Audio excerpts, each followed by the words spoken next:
জোয়ার কেন ফেলিয়ে হাসে। সকলের প্রিয় এবং শ্রদ্ধা ভালোবাসার মানুষ স্বপন ভট্টাচার্য স্যারকে।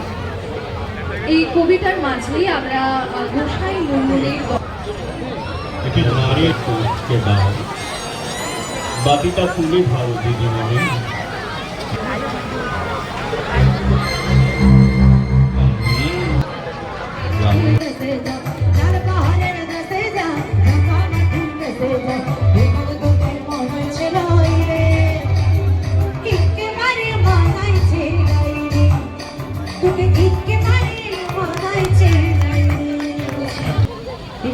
যারা শ্রোতার সামনে বসে আছেন তাতে